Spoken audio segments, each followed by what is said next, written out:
Bienvenue dans le tutoriel du jour, durant lequel on va s'attaquer à la délimitation de bassins versants avec QGIS et l'extension SagaGIS qui va être implantée dans QGIS. Je vais vous montrer donc l'extension à télécharger. Je viens ici sur extension, puis installer et gérer les extensions. Voilà. Donc, il faut faire de telle sorte que vous ayez l'extension Processing Saga Next Gen Provider qui est installée. Normalement, elle doit être installée d'office, mais si elle n'a pas installé d'office, il faut juste, par exemple, venir ici sur Toutes. Par exemple, vous recherchez Saga. Voilà. Si vous ne l'avez pas installé, donc dès que vous la sélectionnez, ici, vous pouvez, il y aura donc l'option de la télécharger et de l'installer qui va être possible ici. Voilà. Donc, il faut s'assurer qu'elle soit bien cochée. Voilà. Maintenant, on va continuer. Là, je vais modifier la symbologie donc, de mon département de Kédougou. Je vais utiliser le département de Kédougou pour ce tutoriel. Donc là, je fais un remplissage transparent. Voilà, je change la couleur rouge. Voilà. Ok. Maintenant, pour utiliser Saga sur QGIS, il va falloir travailler avec des couches temporaires, surtout quand il s'agit de traitement raster. Voilà, parce que le logiciel Saga, il a besoin, donc, il travaille la plupart du temps avec un système de fichiers SDAT. Maintenant, puisque QGIS, il ne travaille pas spécifiquement avec ce format de raster là, ça va être difficile de pouvoir faire donc la conversion. Voilà. Des fois, il n'accepte pas d'utiliser des couches TIFF et même des fois des couches SDAT, de type SDAT pour pouvoir donc générer les traitements.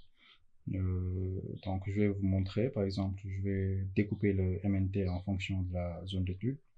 Donc raster, extraction, découper un raster selon une couche de masque.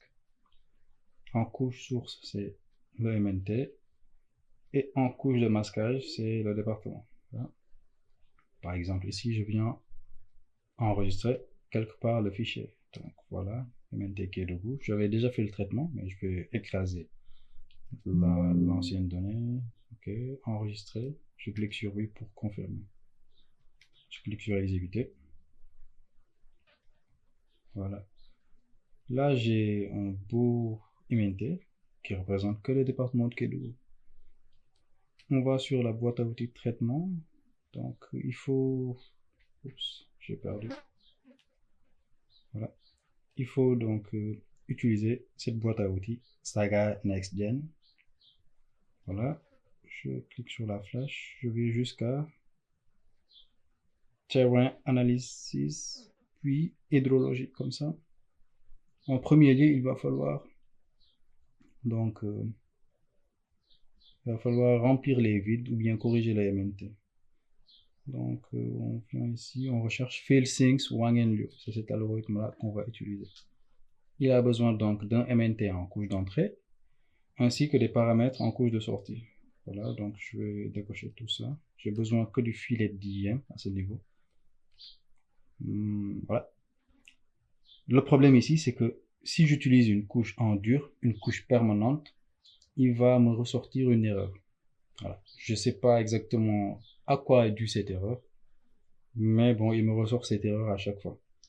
Mais j'ai testé avec des couches temporaires. À chaque fois que j'ai testé avec une couche temporaire, ça s'est bien passé. Vous avez vu? Donc là, il me dit bien que là, les couches suivantes n'ont pas été générées correctement. Voilà. Donc, je ne sais pas exactement ce qu'est le problème. Mais bon, pour pouvoir s'en départir, donc pour pouvoir travailler avec des couches permanentes, il est mieux d'utiliser le logiciel SagaGIS directement. Voilà.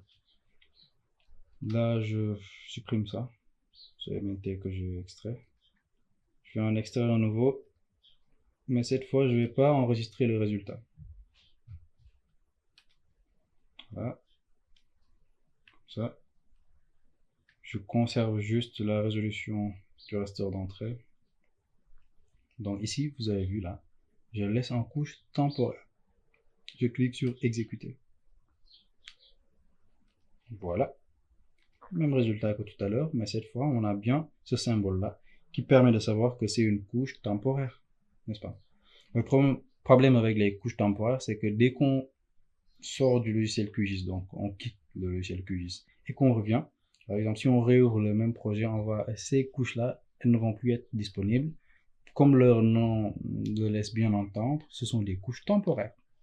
Elles sont juste temporaires dans l'instant présent qu'on est en train d'utiliser le logiciel. Voilà.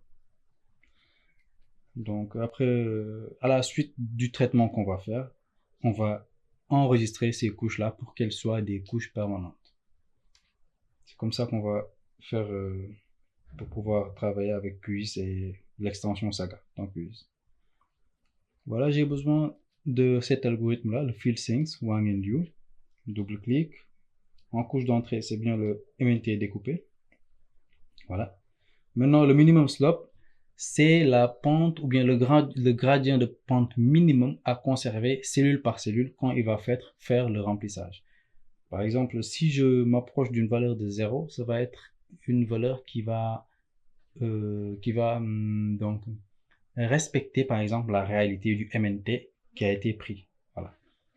Moi, donc, pour pouvoir préserver au plus, j'utilise une valeur de 0,01 au lieu de 0,1. Voilà, donc je vais faire les deux traitements, vous allez voir qu'il va y avoir une certaine différence. Voilà. Juste au niveau donc de la préservation de la pente. Mais au niveau donc des valeurs qui vont être extraites, donc et on va avoir les mêmes valeurs. C'est juste donc la pente qui va être homogénéisée. Voilà. Donc je décoche Watershed ainsi que le Flow Direction. Je clique sur OK. Exécuter. Donc en fonction de la rapidité de votre ordinateur ainsi que du paramètre qu'on a lancé, donc qu'on a configuré, ça va dépendre assez, donc peut-être beaucoup de temps ou bien moins de temps. Ça va juste dépendre des paramètres de l'algorithme qu'on a fait. Ok, donc il va falloir attendre un petit bout de temps.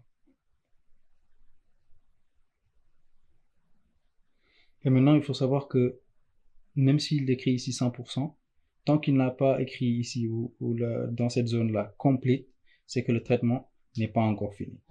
Voilà, vous avez vu, il a fait plusieurs fois, il a chargé plusieurs fois jusqu'à 100% et à chaque fois il revient. Ici au niveau du journal, on voit que donc il est en train de faire beaucoup de traitements. Voilà. Je vais vous retrouver à la fin de ce traitement-là. Voilà, ici on a complete, ok? Là, c'est bien fait. Là, je vois que j'ai des valeurs qui varient au niveau du filet d'EM ici, 495 et 16. Voilà. On voit que par rapport au premier MNT, donc, ils sont assez pareils. Vous avez vu, ici, je coche et je décoche le MNT qui a été corrigé. Maintenant, je vais refaire le traitement, mais cette fois, donc, on utilise le MNT découpé. Cette fois, je vais laisser la valeur à 0,1. Okay. On décoche le watershed ainsi que le flow direction. Je clique sur exécuter. Donc, on se revoit aussi à la fin du traitement.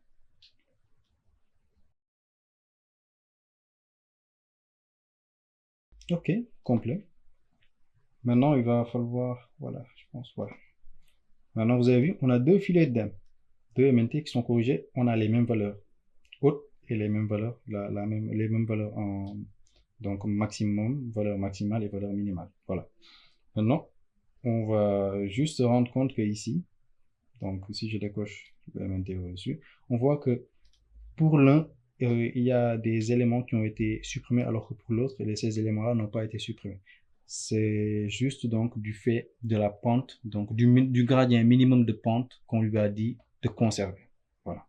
Donc si on lui dit qu'il doit conserver donc cellule par cellule une pente minimum de 0,01, il va y avoir donc un relief qui est plus réel qui va être représenté. Alors que si on lui dit que donc c'est une pente de 0,1, donc le relief va à peu près changer par rapport à la réalité. C'est juste ça. Donc c'est comme si on supprimait ces valeurs de 0,1 degré là. Voilà. Ces valeurs du MNT dont la pente est inférieure à 0,1. Voilà. C'est juste ça. Donc, ici, je supprime le deuxième. Je supprime le deuxième. Voilà, je vais travailler avec celui-là. Je peux créer un groupe et y mettre les autres éléments. Comme ça, je ne vais pas être gêné. Voilà. Ok, donc là, j'ai bien le MNT qui a été corrigé. Maintenant, je vais me rendre au niveau de Terrain Analysis Channels. En premier lieu, je vais extraire le réseau hydrographique en fonction de l'algorithme de Strahler-Order. Voilà, on a besoin du MNT field, donc le MNT corrigé en elevation. Comme d'habitude, on ne va pas enregistrer vers un fichier, on l'enregistre dans un fichier temporaire. Je clique sur exécuter.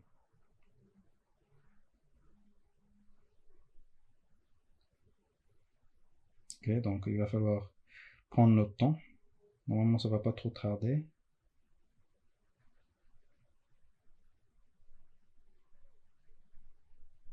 Ok, je pense que c'est presque terminé. Avec Saga, il va falloir donc beaucoup attendre parce que chaque fois, il va recharger à chaque fois 100%, 100%, donc parce qu'il va faire beaucoup de traitements en arrière-plan. Ouais. Surtout quand il s'agit de l'extraction des bassins versants et de leur réseau hydrographique. Voilà, complete, c'est bon. Je peux décocher le filet de DM, le MNT qui est corrigé. Vous avez vu, maintenant, on se rend compte, donc on a un nouveau raster, mais ce raster-là, il a des lignes qui le composent. Vous avez vu? Les valeurs vont de 1 à 10. Maintenant, je vais modifier la symbologie. J'utilise une couleur qui est bleue. Voilà. Ok. Classe le tout. Voilà. On va se rendre compte que ce raster-là, Strahler, donc c'est le réseau hydrographique, mais qui a été hiérarchisé en fonction de Strahler. Voilà. Ok. Donc, on voit que le réseau hydrographique dans cette zone-là est assez dense quand même. Il est assez dense. Donc, les valeurs varient entre 1 à 10. Voilà. Okay. Maintenant, c'est important de d'abord extraire le réseau hydrographique de Strahler, donc l'ordre de Strahler d'abord. Puis par la suite, on va se dire, ouais, bon, en fonction de la précision de travail, ouais, on veut par exemple tous les réseaux, le réseau hydrographique, ou bien par exemple, on veut juste une vue synthétique.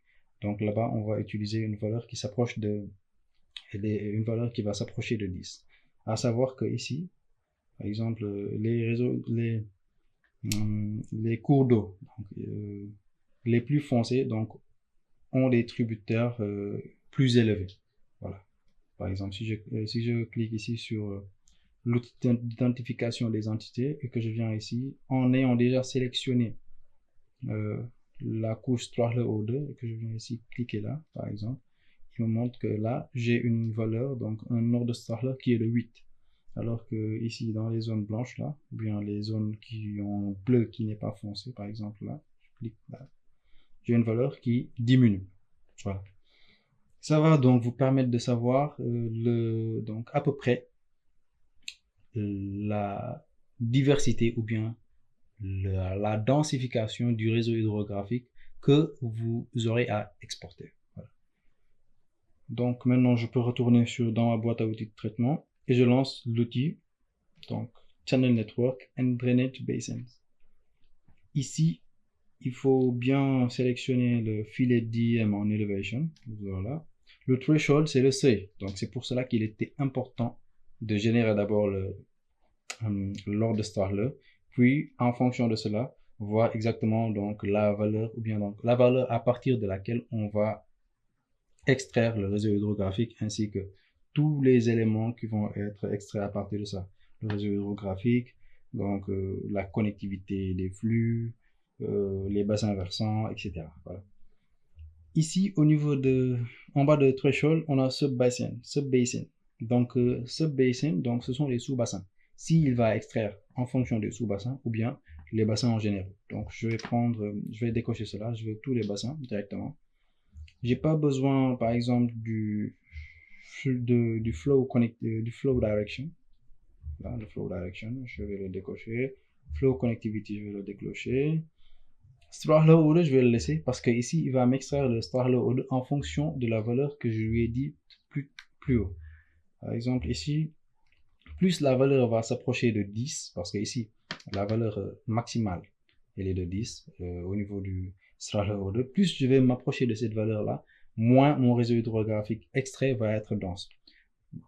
À l'inverse, plus mon réseau, le threshold va s'approcher de la valeur de 1, ici, vous avez vu, donc le réseau hydrographique extrait va être dense. La valeur par défaut, c'est une valeur de 5. Bon, là, je vais quand même diminuer parce que je vois que j'ai beaucoup d'ordre d'écoulement. Je vais dire que je veux une valeur de 6. Voilà. Un threshold qui va débuter à partir de 6 et plus haut. Donc, c'est comme si on faisait un supérieur ou égal à 6. Voilà. Donc, voilà. Le Strahler order, donc celui-là, il va être en raster. Le drainage bassins optionnel. Donc, là où on a donc optionnel là, ce sont des rasters qui vont être extraits. Voilà. Drainage basin, donc c'est les bassins de drainage qui sont rasterisés. Voilà. Maintenant, les channels, ce sont les réseaux hydrographiques, donc en fonction de Strahler, qui vont être vectorisés. Le drainage basin, même chose, les bassins de drainage, mais qui seront vectorisés. Le channel, autant pour moi, le junction, ici, les junctions, ce sont donc les jonctions, mais qui vont être vectorisées aussi. Voilà. Donc, je vais laisser tous ces éléments-là. Comme d'habitude, j'ai bien dit tout à l'heure qu'on ne va pas extraire en couche permanente. On laisse tout en couche temporaire à ce niveau. On clique sur exécuter et maintenant, on peut prendre une bonne tasse de thé et attendre la fin du traitement. Qui peut prendre, bon, 10, ça dépend de votre ordinateur, 5 minutes, 10 secondes. Donc, tout va dépendre de la rapidité de votre ordinateur. On se retrouve à la fin.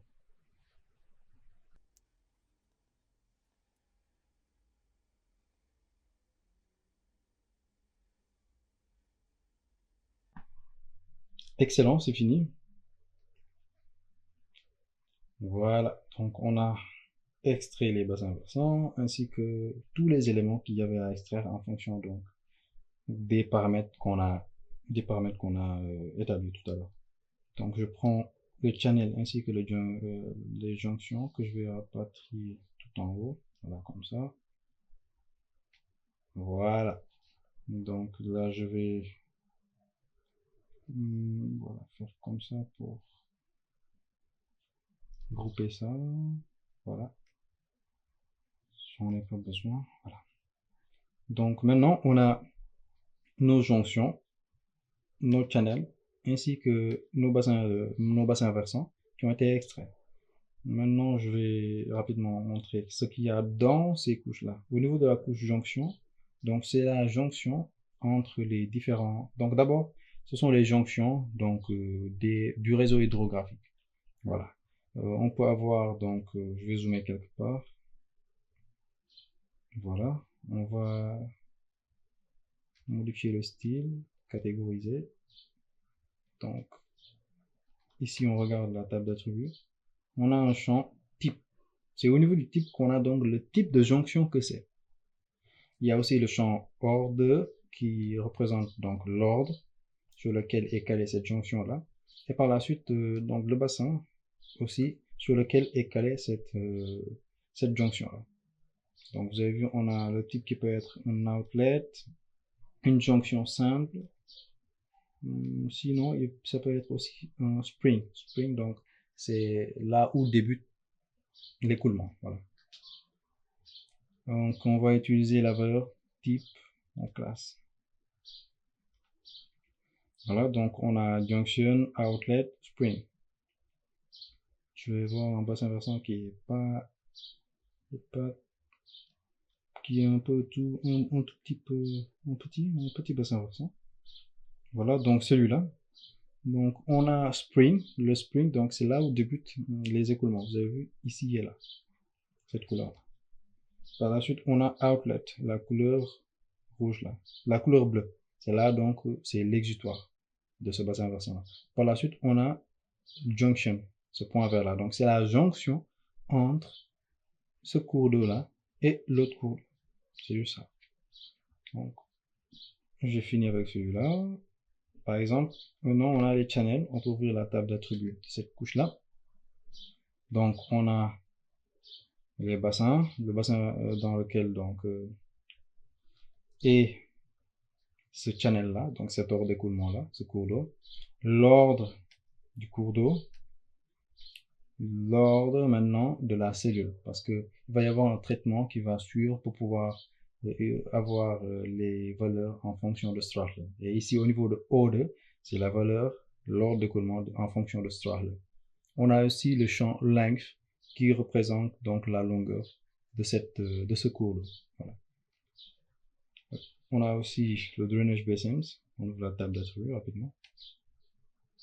Au niveau de cette couche-là, on a donc la valeur, c'est le numéro par exemple. Le area, c'est la superficie du bassin versant. Périmètre, c'est le périmètre. Ici, on a l'ordre, donc c'est l'ordre dominant la plupart du temps. Voilà. Donc, c'était juste ça pour ce tutoriel. Maintenant, peut-être juste une dernière chose. Par exemple, là, si on est satisfait du résultat, on vient ici sur le symbole là de couche temporaire. On fait un clic un clic gauche dessus. Puis, on va pouvoir enregistrer la couche temporaire, donc la sauvegarder. Par exemple, là, je viens ici au niveau du nom du fichier, les 3 points. Je vais garder ça quelque part, jonction. J'avais déjà fait le traitement, donc je vais juste écraser ça. Voilà, j'écrase le fichier. Donc, je peux faire la même chose, vous avez vu. Ici, il n'y a plus le symbole qui permet de savoir que c'est une couche temporaire. Je viens sur Channel, on clique gauche, là. On peut même renommer. Donc là, c'est l'ordre d'écoulement. On vient le réseau hydrographique. Réseau.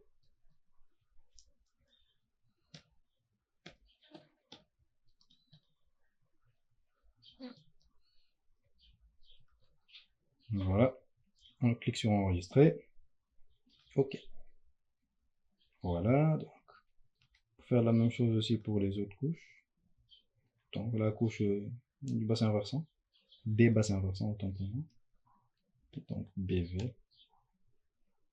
Et on enregistre. On peut cliquer aussi sur OK. Voilà. Donc ici, ça change pas parce que leur nom ici, et des fois, il peut avoir donc des noms différents. Voilà. C'est juste ça. Vous pouvez venir sur, par exemple, ici au niveau du drainage basin, clic droit, propriété, on vient sur source, vous avez vu. Puis on peut changer le nom de la couche, par exemple ici, BV, je clique sur OK. Voilà. Donc on va se dire à la prochaine. J'espère que le tuto a été agréable pour vous. Si vous avez des questions, vous pouvez les poser en commentaire. Je ferai de mon mieux pour y répondre dans un temps record.